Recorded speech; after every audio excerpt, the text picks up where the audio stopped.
ज्योतिष की सारी विधाएं एक दूसरे से जुड़ी हुई हैं, तो क्यों हस्तरेखा ही, क्यों नहीं कुंडली, क्यों नहीं न्यूमरोलॉजी, क्यों हस्तरेखा? अगर ज्योतिष के पास में जाना है और कुंडली निकालनी है तो बर्थ टाइमिंग आपका क्या है, सही है या नहीं है? जो बर्थ टाइमिंग माना जाना चाहिए उसके ऊपर भी शास्त्र में कोई वाद है। पामिस्ट्री में लेडीज का लेफ्ट हैंड देखा जाता है और जेंट्स का राइट हैंड देखा जाता है।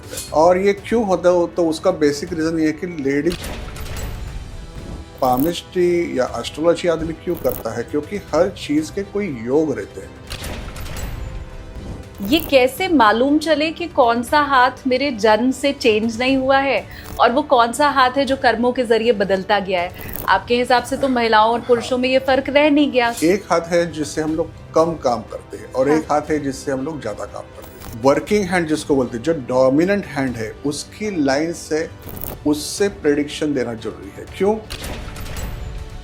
हाथ की लकीरें दिखाकर मैं तारीख और समय के साथ जान सकती हूँ कि मेरा भविष्य क्या होगा। एक्चुअली देखिए, अभी ये होती है लाइफलाइन में, आपको पता चलता है कि कब आपके साथ में कोई बड़ा हादसा होने वाला है, एक्सीडेंट होने वाला है, कोई ऑपरेशन होने वाला है। ये सारी चीजें है ना, ये आप बता सकते हैं। मैं तो मान के चल रही हूँ कि मोटे लोगों का अच्छा होता होगा और पतले लोगों का, ऐसी कोई बात क्योंकि यहाँ पे चर्बी है तो अच्छा, नहीं है तो बुरा। ऐसा नहीं होता है एक्चुअली। वो माउंट जो है ना, वो चर्बी पे नहीं डिपेंड करना है, वो ग्रह दशा पे डिपेंड करना है। अगर मैं पामिस्ट के पास जा रही हूँ तो क्या मैं अपनी कुंडली साथ में लेके जाऊं, या मैं अगर आपके पास आ रही हूँ तो हाथ तो है ही मेरे साथ, फिर छोड़ दूं? मैं तो उनको यही बोलता, आपके एक बार हाथ सामने आ गया ना तो विदाउट फेल आप बता सकते हैं कि ये पोजीशन में क्या है लाइफ में, उसके मैरिज लाइफ में भी क्या हो रहा है या कुछ। ये जो है ये आपकी विवाह रेखा है, तो यहाँ पे जितनी ज्यादा लकीरें होंगी उतना आपका एक्स्ट्रा मैरिटल भी होगा, आपके लव रिलेशनशिप्स भी होंगे। तो ये क्या वाकई सच होता है? मुझे पैसा चाहिए, जिसके पास जितना है उसे वो कम ही लगता है। कोई लखपति है, किसी दूसरे के लिए उसका जीवन बड़ा अच्छा है, लेकिन उसके लिए तो वो कम ही है। अगर उसकी ये जो धन की लालसा है, उसके पीछे कौन सा ग्रह जिम्मेदार होता है और आपके पास आएगा तो फिर आप किसका मंत्र देंगे? नमस्ते, प्रणाम, जय श्री कृष्ण, राधे राधे। आप देखना शुरू कर चुके हैं चिंतामणि विद एसकेटी। एसकेटी यानी कि मैं शालिनी कपूर तिवारी। आपने ज्योतिष पर इसके पहले हमारे कई पॉडकास्ट देखे हैं, लेकिन आज हम बात करने वाले हैं आपकी हाथ की लकीरों की। जरूरी इसके ऊपर चर्चा इसलिए भी है क्योंकि विद्वान ये मानते हैं कि संभवतः आपकी डेट ऑफ बर्थ में कुछ हेरफेर हो सकता है। आपने जब कुंडली बनवाई हो तो उसमें भी ग्रह की जो स्थिति है उसमें थोड़ा बदलाव हो सकता है, लेकिन एक चीज जो जन्म से लेकर मृत्यु तक हमेशा आपके साथ भी रहती है और पूरी एक्यूरेट भी होती है, वो है आपकी हस्तरेखा। तो हाथ की लकीरें जो बोल रही हैं वो ना तो झूठ हो सकता है और ना उसे मैनिपुलेट किया जा सकता है। और इसीलिए आज हाथ की लकीर क्या कहती है और जो प्रारब्ध लिखा हुआ है उसमें क्या बदलाव संभव है, यही समझने की हम कोशिश करेंगे। मेहमान बहुत खास हैं मेरे साथ। पहली बात आपको बताऊं कि वो मुंबई से हमारे आग्रह पर सीधा नोएडा पहुंचे हैं। दूसरी बात ये कि इकोनॉमिक्स में उनकी बड़ी गहरी रुचि भी है, वो इकोनॉमिक्स के प्रोफेसर रह चुके हैं। तो जो बातें आप सुनने वाले हैं, समझने वाले हैं, आप ये जान लीजिए कि वो बहुत किसी विद्वान के द्वारा और एक डेटा फैक्ट्स पर बात करने वाला जो शख्स है उसके जरिए आप सुनने वाले हैं। अब देर नहीं करती हूँ, सीधे आपका इंट्रोडक्शन करा देती हूँ। मेरे साथ हैं प्रख्यात पामिस्ट, अर्थशास्त्री तो मैं आपको बता ही चुकी हूँ, संदेश दिघे जी। बहुत स्वागत है सर आपका। एक चीज जो बताना व्यूवर्स को रह गया वो ये कि सर का हस्तरेखा के ऊपर अनुभव बीते 35 सालों का है, जिसमें सर आपने शुरुआती 2-3 साल 5 साल प्रैक्टिस की है और फिर उसके बाद लोगों को आप समझा रहे हैं। अब मुझे आप ये बताएं, जब इतना लंबा आपका अनुभव है और ज्योतिष की सारी विधाएं एक दूसरे से जुड़ी हुई हैं, तो क्यों हस्तरेखा ही और क्यों नहीं कुंडली, क्यों नहीं न्यूमरोलॉजी, क्यों हस्तरेखा? एक्चुअली सबसे बड़ी तो दुविधा ये होती है लोगों की कि बर्थ टाइमिंग, क्योंकि अगर ज्योतिष के पास में जाना है और कुंडली निकालनी है तो बर्थ टाइमिंग आपका क्या है, सही है या नहीं है। बर्थ टाइमिंग देखने वाले जो लोग होते हैं वो तो हॉस्पिटल के स्टाफ के, डॉक्टर के पास के जो स्टाफ है, जिसको आपके ज़िंदगी में ज़्यादा कोई रुचि है नहीं। तीसरी बात कि जो बर्थ टाइमिंग माना जाना चाहिए उसके ऊपर भी शास्त्र में कोई वाद है, जैसे कि बर्थ टाइमिंग किसको मानेंगे। फॉर एग्जाम्पल ऐसा एक सोच लोगों का है कि अगर बालक का जन्म हो रहा है, जब उसका सर जो है वो अगर पृथ्वी पे आता है तो वो बर्थ टाइमिंग मानना चाहिए, क्योंकि उसको अभी पृथ्वी दिख रही है। हाँ। दूसरा एक प्रवाद ऐसा है कि पूरा शरीर जब तक बाहर नहीं आता तो बर्थ कैसे मानेंगे, तो इसके लिए पूरा जन्म होने के बाद में बर्थ टाइम माने। तीसरा ये है कि ये जरूर नहीं कि बालक अगर जन्म लेता है तो उसका एक्चुअली जीवित है, यानी कि वो कहीं रोता नहीं है, कई बार तो उसको रुलाना पड़ता है, उसको आया जो रहती है या नर्स जो रहती है वो थपथपाती है उसकी पीठ, तब उसका बर्थ टाइमिंग माना जाता है। तो ये तो पता नहीं एग्जैक्टली कि आप किसको बर्थ टाइमिंग मानेंगे और नर्स या जो आया है वो किसको बर्थ टाइमिंग मान के आपको देने वाली है। तो सिचुएशन ये होती है कि नॉर्मली जब बच्चे के पैदा होने की सिचुएशन में माँ को और बच्चे को देखेंगे कि टाइमिंग देखेंगे, तो पहला वो क्या होगा कि उनको देखेंगे कि बच्चा बराबर से हो रहा है, उसकी नाल काटी जा रही है, उसके बाद में उसको साफ सुथरा कर रहे हैं, उसको रुला रहे हैं। उसके बाद में अगर टाइम देखा जाए और आधा घंटा पौना घंटा का ये टाइम जाने वाला है, तो एक हो सकता है कि अंदाजन टाइम वो दे सकते हैं। जैसे फॉर एग्जाम्पल 5:30 बजे उनकी शाम को प्रोसीजर खत्म हो गई, तो ये देख सकते कि हाँ 4:57 पे आपका जन्म हुआ था, क्योंकि वो एक अंदाजा बांध सकते हैं। तो उसमें क्या है कि काफी हद तक उसमें गलतियां होती हैं, जो मैंने इतने साल के एक्सपीरियंस में देखा। मैंने पहले एस्ट्रोलॉजी करता था मैं, लेकिन मैंने ये देखा कि जितने लोगों के पास जो कुंडली उनके पास में है या मैंने अगर बनाई है और अगर मैं उनके हस्तरेखा देखता हूँ तो काफी फर्क आता है दोनों में। Okay. और ये फर्क क्यों है? क्योंकि बर्थ टाइमिंग का इश्यू हो रहा है। और अगर थोड़ा बर्थ टाइमिंग का इश्यू हुआ तो कुछ ग्रहों में अगर अंतर हो गया तो काफी फर्क पड़ता है। और उसमें सबसे प्रॉब्लम ये होता है कि जो इम्पोर्टेंट ग्रह है, जैसे कि शुक्र ग्रह है, अभी शुक्र ग्रह जो है वो पैसे का स्वामी है, वो रिलेशन का स्वामी है, लग्जरी अपना सुख समृद्धि का स्वामी है। अगर उससे में अगर गड़बड़ हो गई तो आपकी जिंदगी में सुख शांति है, पैसा है कि नहीं है, वही प्रेडिक्शन आपका गलत हो जाएगा। चंद्रमा की तो मुझे लगता है ज्यादातर गलतियां होती होंगी, क्योंकि वो फास्टेस्ट मूविंग प्लैनेट है। उसका भी प्लैनेट जो है, तो उसकी वजह से अपना जो नक्षत्र है वो भी बदल सकता है, थोड़ा टाइमिंग इधर उधर हुआ तो। और इसके लिए मैंने जब मैं पढ़ के खुद नौकरी ढूंढ रहा था और जब मैं थोड़ा फ्रस्ट्रेशन में था जिंदगी में, तो मैंने भी एक एस्ट्रोलॉजिस्ट को दिखाया था और उसके बाद में मेरे को रुचि पैदा हो गई कि भाई मैं ही क्यों ना इसको पढ़ लूँ। तो मैंने पढ़ाई शुरू कर दी और मैंने जब देखा कि इस दोनों में थोड़ा अंतर है तो मैंने पामिस्ट्री की तरफ थोड़ा ध्यान दिया। वो पामिस्ट्री में भी, हमारे इंडियन पामिस्ट्री में भी और फॉरेन के कुछ पामिस्ट्री में भी फर्क है। अच्छा। उसमें एक नाम है सर विलियम जॉन वार्नर का, और ये सर विलियम जॉन वार्नर वैसे है आयरिश पर्सन और वो इंडिया में आए थे पामिस्ट्री सीखने को। वैसे एस्ट्रोलॉजी, पामिस्ट्री और उन्होंने मंत्र विद्या भी सीखी गई यहाँ से।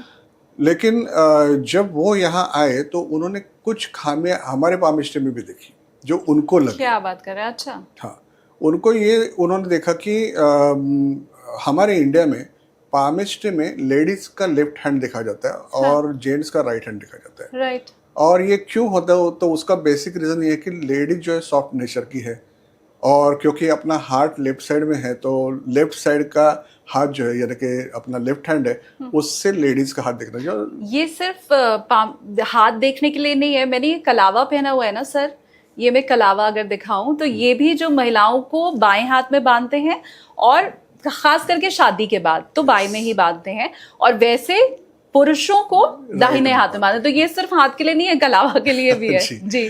तो उसमें जब ये आयरलैंड चले गए और उधर उसके बाद में वो इंग्लैंड में काफ़ी बड़े बड़े हस्तियों का उन्होंने हाथ देखे, जिसमें उन्होंने उस टाइम में एडिसन का भी हाथ दिखाया, ऐसा उसका जिक्र है।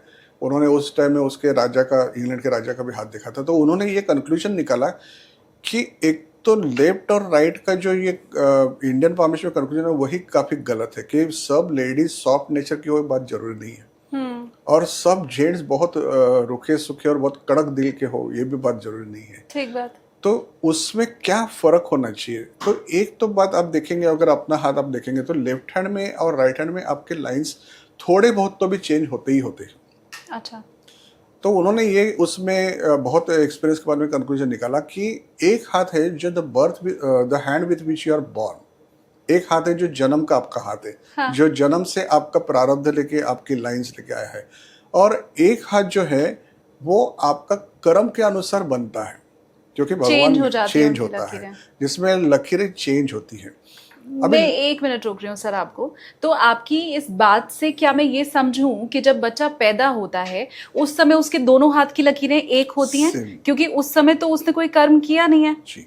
अच्छा।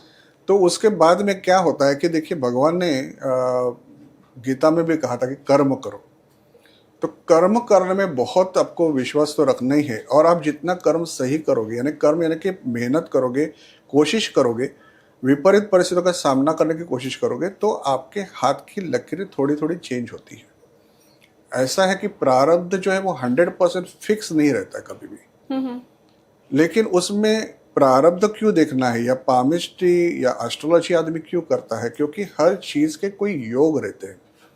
मैं आपको सिंपल एग्जांपल देता हूँ कि जैसे आपके घर के बाहर कोई मेहमान खड़ा है, उसने आपके घर की बेल बजाई, तो आपके घर में कोई मेहमान आने की एक गुंजाइश पैदा हो गई, आपको एक योग तैयार हो गया कि कोई आदमी आपके घर के अंदर आने वाला है।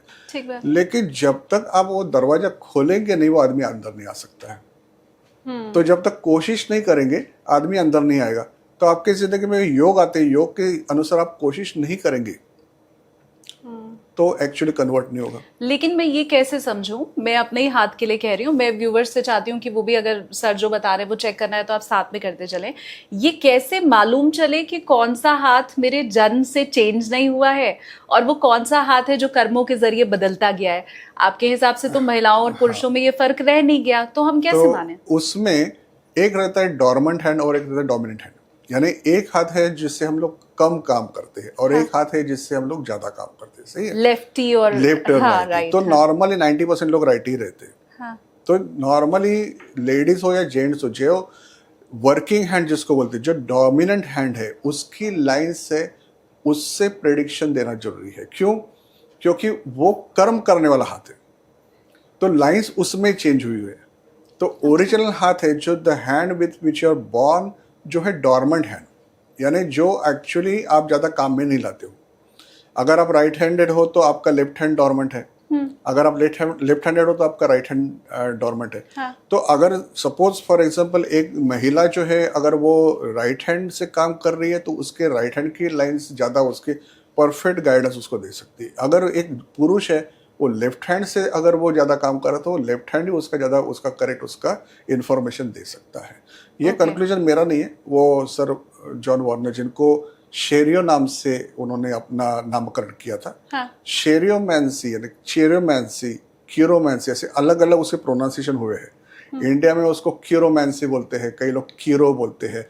आयरिश प्रोनाउंसिएशन में उसका सरनेम उसका नाम शेरियो, ऐसा उसको CHEIRO ऐसा स्पेलिंग है, लेकिन उनका प्रोनाउंसिएशन वो शेरियो करते हैं, हम लोग यहाँ कीरो करते हैं। ठीक है। तो जो भी है उनका प्रोनाउंसिएशन, उन्होंने कीरोमैंसी का मतलब है पामिस्ट्री।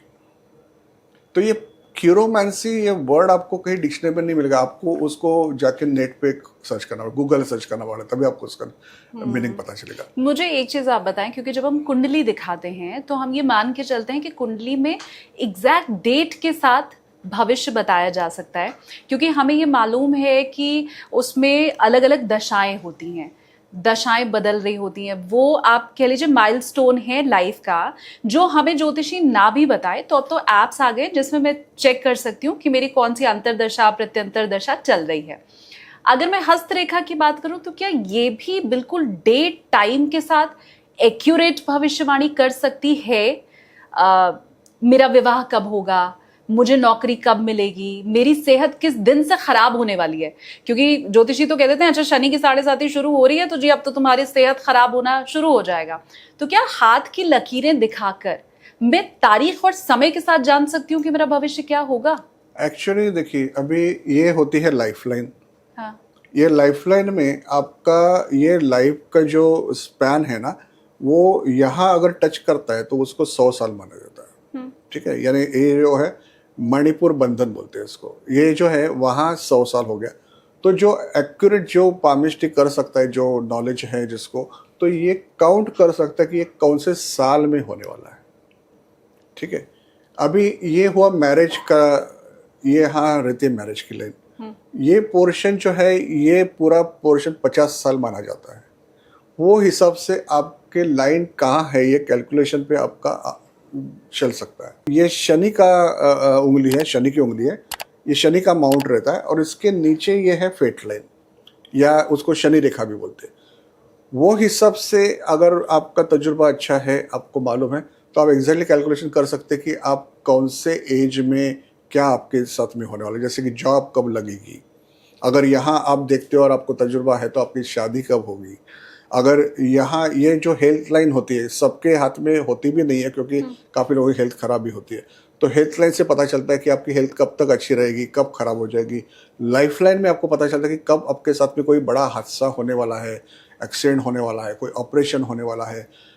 ये सारी चीज़ें हैं ना, ये आप बता सकते हैं। तो उसके लिए आपको दशा कौन सी है, अंतरदशा कौन सी, इसकी बात जरूरी नहीं है। अभी मेरे पास जितने क्लाइंट आते हैं ना, तो काफ़ी सारे ऐसे लोग होते हैं कि जिनका हाई क्वालिफिकेशन रहता है, बहुत हाईली क्वालिफाइड लोग मेरे पास आते हैं, और उनके हाथ में नौकरी नहीं होती या बिजनेस में सक्सेस नहीं होता। तो कब आएगा ये भी एग्जैक्ट ईयर हम लोग प्रेडिक्ट कर सकते हैं। अच्छा। तो रिसेंटली, अभी रिसेंट तो नहीं करेंगे, बहुत पहले की बात है कि जून महीने में खास करके मेरा एक बहुत फेवरेट वो एग्जांपल है, क्योंकि वो क्लाइंट मेरा बहुत ही ब्रिलियंट था, जो एमटेक डिस्टिंक्शन जिसने पाया था। और मेरे इंटरनेशनल कॉल काफ़ी होते हैं, तो उसमें एक बार एक लेडी ने मेरे को कॉल किया और बोला कि मेरा बेटा इंग्लैंड में है और उनको हाथ दिखाना है। तो मैं वीडियो कॉल पे कॉन्फ्रेंसिंग करके करता हूँ। तो उसने मेरे को हाथ के फ़ोटोज़ वगैरह भेजे, जो उसका डेट दिया था उस टाइम में मैंने उसको कॉल किया। जब उसका हाथ देखा तो मुझे ये पता चला कि ये लड़का काफ़ी ब्रिलियंट है और काफ़ी अच्छी डिग्री होगी। अभी हालांकि डिग्री हाथ में कोई लिखी नहीं रहती, लेकिन ये बता सकते कि वो हाईली क्वालिफाइड होगा, बहुत ज़्यादा ब्रिलियंट है, ये सब बता सकते। तो मैंने बोला बेटा तू बहुत ही ज़्यादा ब्रिलियंट है, नॉर्मल से ज़्यादा, और अच्छी डिग्री भी है, लेकिन तेरे हाथ में नौकरी नहीं दिख रही। तो बोला सर मैं एमटेक में डिस्टिंक्शन हूँ, 26 साल का हूँ, 2 साल से मैं नौकरी ढूंढ रहा हूँ और मुझे कोई नौकरी नहीं मिल रही।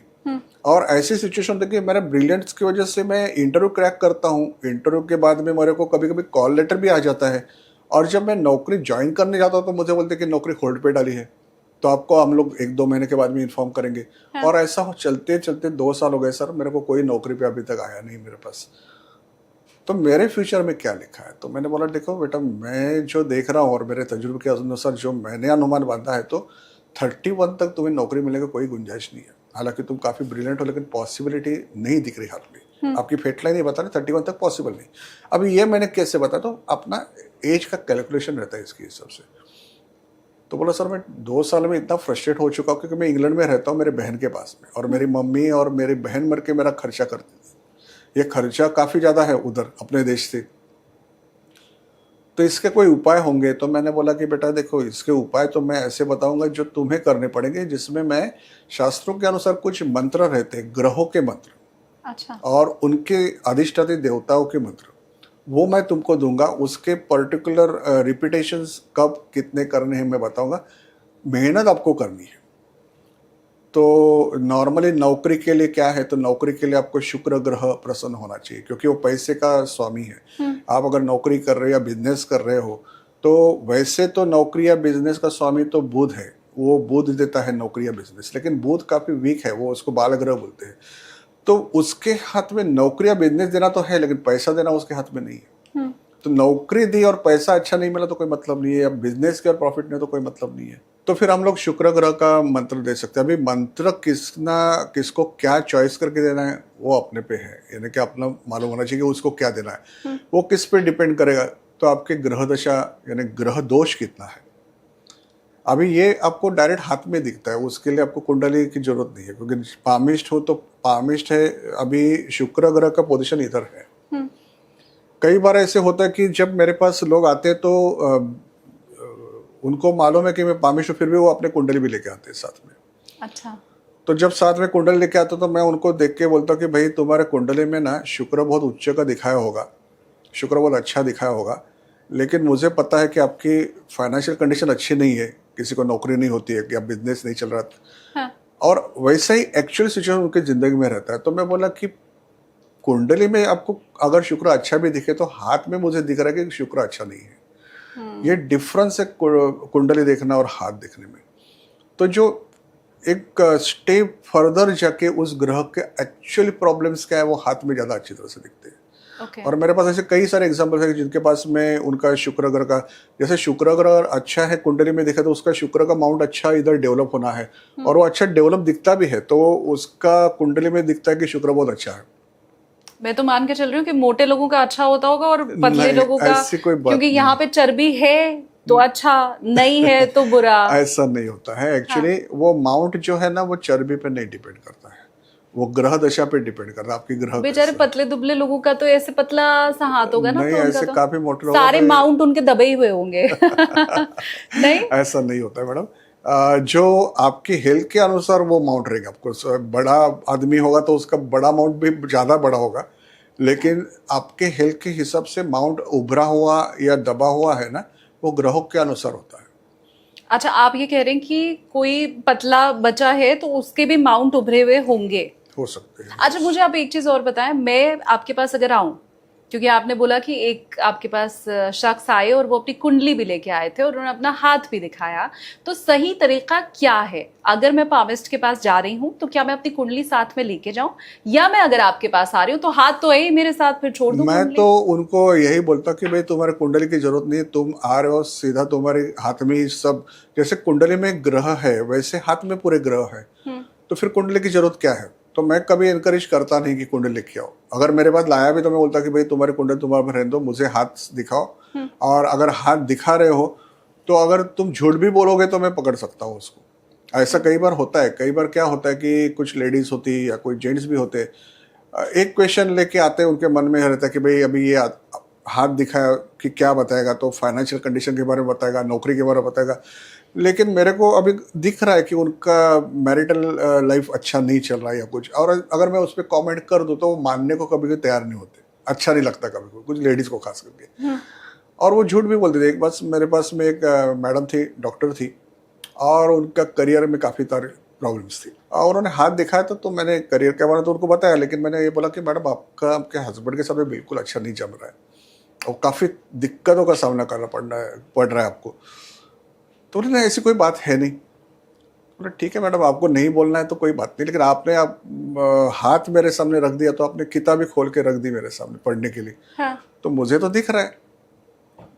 तो फिर वो उसको लगा अभी दिखा तो दिया, अभी तो इनको समझ तो आ रहा था, थोड़ा सा नसीहत तो ले ले क्या है। हाँ। तो बोले कि हाँ सर, एक्चुअली हमारी बहुत ज़्यादा अनबन होती है और हम लोग डिवोर्स तक सोच रहे हैं। My God. तो ये सिचुएशन है कि यहाँ आपके एक बार हाथ सामने आ गया ना, तो विदाउट फेल आप बता सकते हैं कि ये पोजीशन में क्या है लाइफ में, उसके मैरिज लाइफ में भी क्या हो रहा है या कुछ नहीं। उसके अलावा जैसे मैं एक रेकी ग्रैंड मास्टर भी हूँ, तो रेकी ग्रैंड मास्टर जो है वो क्या करता है, रेकी ऐसा साधन है जो हमारे विद्या से सातों चक्रों को हम लोग एक्टिवेट करते हैं। उसमें थर्ड आई चक्र भी एक्टिवेट होता है, तो उसके लिए ना हमारा सिक्स सेंस काफ़ी ज़्यादा एक्टिवेट हुआ होता है। तो कई बार हाथों को देख के कुछ बातें अपने आप सेंस होने लगती है, जो हाथ में भी नहीं दिखता वो सेंस होता है, और वो सच निकलता है। जैसे फॉर एग्जांपल मेरे पास में एक आदमी आया था, जस्ट 42 एज का था तकरीबन। अभी हाथ में ना दो अलग अलग बुरे इंडिकेशंस रहते हैं मैरिज के बारे में। एक होता है सेपरेशन योग, दूसरा होता है डिवोर्स योग। दोनों के अलग अलग निशानी है, ठीक है। सेपरेशन और डाइवोर्स दोनों एक ही बात नहीं हो नहीं, गई? सेपरेशन में मियाँ बीवी झगड़ के अलग हो सकते हैं, दोनों अलग अलग जगह पे नौकरी कर रहे हैं इसलिए अलग हो सकते हैं, एक कहीं फॉरेन में पढ़ाई करने गया इसलिए अलग हो सकते हैं। सेपरेशन का अलग अलग रीजन हो सकता है, ठीक है ना। सेपरेशन में अगर झगड़ों की वजह से सेपरेशन हो तो हाथ में दिखता है, क्योंकि यहाँ है ये जो है ना, ये हार्टलाइन है। ये हार्टलाइन में मियाँ बीबी का कितना अच्छा जम रहा है, उसको हस्बैंड है तो उसको वाइफ का कितना सुख मिला, अगर वाइफ है तो उसको हस्बैंड का कितना सुख मिला, वो हाथ में दिखता है। तो वो देख के समझ में आता है कि ये सेपरेशन किस वजह से होगा। अगर फॉर एग्जाम्पल एक मैरिड आदमी है और सेपरेशन दिख रहा है, लेकिन उसकी अगर हार्टलाइन अच्छी है तो शायद उसका फॉरेन में जॉब है इसलिए सेपरेशन हो सकता है, या अगर वो पढ़ाई करने के लिए गया इसलिए सेपरेशन हो सकता है। तो सेपरेशन की एक वजह नहीं, डिवोर्स की वजह नॉर्मली एक रहती है कि डिस्प्यूट हो गया, हाँ। दोनों का नहीं जम रहा, ठीक है। लेकिन अगर दोनों में नहीं जम रहा है और सेपरेशन हुआ तो कई बार ऐसा होता है कि लोग दोनों भी वेट करते रहते कि भाई कुछ ना कुछ हो जाए मिरेकल और दोनों साथ में आ जाए, या सामने वाली पार्टी अपना गलती मान के आ जाए, तो डिवोर्स प्रोसेस तुरंत नहीं शुरू होती। ठीक है। तो सेपरेशन योग जब रहता है तो मैं उनको बोलता हूँ कि आपका योग ऐसा कि आप बैठे हो फेंस पे, आपके रिलेशन के, उस रिलेशन के बाहर कूदना है या अंदर कूदना है आप पे डिपेंड करो। जैसे मैंने पहले भी आपको बोला कि लाइंस थोड़ी बहुत चेंज होती है, हाँ। और आपको कर्म करने का भगवान ने पूरा अधिकार दिया है, तो कर्म करना भी आपको बहुत जरूरी है। तो जब आप सेपरेशन योग देखते हो ना, तो वो डिवोर्स हुआ कि नहीं इसके लिए कभी कभी अंदाजा मारना पड़ता है, और वो इसके लिए कभी-कभी अंदाजा लगाना पड़ता अच्छा, है। हाँ। और वो जो है वो सिक्स सेंस से आता है। तो जैसे मैंने आपको, मैं जो एग्जांपल दे रहा हूँ, 42 इयर्स का आदमी था, मेरे पास आया था, हाथ दिखाया मेरे को, उसके लिए सेपरेशन योग ही था सिर्फ। मैंने देखा, मैंने उसको बोला कि भाई साहब आपका शादी तो लव मैरिज दिखती है और आपका सेपरेशन का योग था, लेकिन मुझे पता नहीं ये सेंस हो रहा है कि आपने फोर्सिबली डिवोर्स दिया अपने वाइफ को। और बोला कि सर यस ऐसा ही हुआ। बहुत छोटी सी बात पे हमारा झगड़ा हो गया और वाइफ अपने मैके चली गई और मैं तुरंत उसको मनाने चला नहीं गया, और 1 महीना हो गया शायद, और उसके बाद मुझे ऐसा लगा, मैं बहुत महसूस किया कि वाइफ को अभी लाना चाहिए वापस। मैं मैके चला गया उसके, और उसको मनाने लगा कि भाई वापस चलो, तो वो झगड़ा करने लगी कि तुम इतने दिन मेरे पास आया नहीं तो मुझे नहीं आना आपके साथ में। मुझे आ गया गुस्सा, सर मैं लॉयर के पास चला गया और मैंने डिवोर्स केस फाइल कर दी। अभी डिवोर्स केस तो इतनी जल्दी होती नहीं है, तो उसको लिए 6 महीने का सेपरेशन, ये वो सब प्रोसीजर हुआ। सर 2.5 साल तक केस लड़ा मैं, और वो सेपरेशन से डिवोर्स कर दिया, और आज मुझे बेहद पछतावा हो रहा है। और अभी वो वापस आना नहीं चाहती, और मैं वापस लाने की कोशिश करूँ तो आने की गुंजाइश कोई है नहीं। तो ये जो है ना, ये डिफरेंस है ना, सिर्फ लाइन पढ़ के नहीं आता, ये समझ में आना थोड़ा सा, जिसके लिए मैं आपको अगर मैं कई बार पॉडकास्ट कर चुका, इसके पहले मराठी पॉडकास्ट भी किया, उसमें मैंने बोला कि आपको शास्त्र जो है, जैसे कि एस्ट्रोलॉजी है या पामिस्ट या न्यूमरोलॉजी है, सिर्फ शास्त्र के लिए शास्त्र नहीं, तो आप थोड़ा दैवी टच अगर आपका होगा, आप थोड़े से उस मार्ग में होंगे, तो आप और ज़्यादा अच्छी बेहतरीन प्रेडिक्शंस दे सकते हो, क्योंकि हर चीज़ है ना, उसमें कुछ ना कुछ संकेत मिलना भी बहुत जरूरी है। आपने भी थोड़ी देर पहले कहा था कि एक शख्स आपके पास आया और उसकी जॉब नहीं लग रही थी, तो आपने उन्हें मंत्र बताया। आप हमें बता सकते हैं वो कौन सा मंत्र था जिससे नौकरी लग गई? उसको शुक्र का मंत्र मैंने दिया था। हाँ। और क्योंकि शुक्र ये पैसे का स्वामी, वैसे तो देखा जाए तो बुध जो है नौकरी और बिजनेस का कारक है, तो देना चाहिए। तो अगर कोई सोचता है तो बोला कि बुध का ही ग्रह देना चाहिए, बुध का ही मंत्र उसको देना चाहिए। लेकिन कई बार मैंने ये देखा है कि बुध का मंत्र देने की जरूरत पड़ती नहीं, क्योंकि बुध ऑलरेडी स्ट्रांग रहता है, फिर भी नौकरी अच्छी लगती नहीं, क्योंकि पैसों का कारक अगर बिगड़ा हुआ है ना, तो पैसे का जो कारण है वो मिलता नहीं है, यानी कि नौकरी मिलती नहीं है, बिजनेस मिलता नहीं है। तो इसके लिए मैंने उसको शुक्र ग्रह का मंत्र जप दिया था, और लक्ष्मी माता का मंत्र दिया था उसको। उसके कितने रिपीटेशन करने हैं, कब करने हैं, ये सब जो डायरेक्शन है, क्योंकि हर टाइम में रिपीटेशन कितनी करनी है और कौन से टाइम में करनी है, ये भी बहुत इंपॉर्टेंट रहता है। अभी जैसे ग्रहों के काफी मंत्र है, लेकिन अगर देखा जाए तो ग्रहों के बीज मंत्र रहते, बीज मंत्र बोलकर मूल मंत्र रहते, और मैं ज्यादातर मूल मंत्र पे भर देता हूँ। मूल मंत्र भी 2 तरह के होते हैं, एकाक्षरी बीज मंत्र रहता है और तांत्रिक बीज मंत्र रहता है। जिससे कि अगर शुक्र का है तो ओम शुम शुक्राय नमः, एकाक्षरी बीज मंत्र हो गया। ओम द्राम द्रीम द्रौसा शुक्राय नमः, ये हो गया तांत्रिक बीज मंत्र। अच्छा। अब इसमें उस आदमी को क्या देना है कि डॉक्टर जैसे किसी के पेशेंट को जब गोली देता है, दवा देता है, तो उसकी क्या पावर होनी चाहिए वो भी तो सोच के देता है ना। ठीक बात। उसी तरह से आपको कौन सा मंत्र देना है, कितनी बार उसको बोलने को बोलना है, क्या टाइम पे लेना है, उस मंत्र को करना है, ये सब बहुत इंपॉर्टेंट बातें है। वो गाइडेंस अगर आपको सही है हाँ। तो उसका असर होता है। अगर मुझे पैसा चाहिए, क्योंकि मैं समझ रही हूँ कि मेरे ज्यादातर व्यूवर्स, आज की तारीख ऐसी है कि जिसके पास जितना है उसे वो कम ही लगता है। कोई लखपति है, किसी दूसरे के लिए उसका जीवन बड़ा अच्छा है, लेकिन उसके लिए तो वो कम ही है। तो ऐसी स्थिति में मेरा कोई भी व्यूवर जो देख रहा है वो क्या समझे, अगर उसकी ये जो धन की लालसा है उसके पीछे कौन सा ग्रह जिम्मेदार होता है, और आपके पास आएगा तो फिर आप किसका मंत्र देंगे? एक्चुअली लालसा है मन में या किसी की बहुत ज्यादा चाहत है तो वो चांद पे डिपेंड करता है। अच्छा। क्योंकि चांद जो है ना, चंद्रमा, हाँ। वो अपने मन का स्वामी है।